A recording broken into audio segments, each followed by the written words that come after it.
Beredar video seorang siswa tertidur terlelap di dalam laci dan siswa lain ikut belajar mengajar. Seseorang merekam bocah tersebut yang terlelap tidur di dalam laci.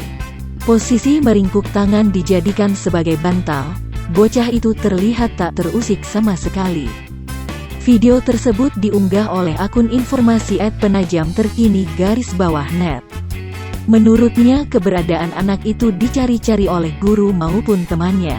Warganet yang melihat unggahan tersebut lantas ramai memberikan tanggapan. Mereka banyak yang memuji ukuran badan anak tersebut yang muat sampai tidur dalam laci meja.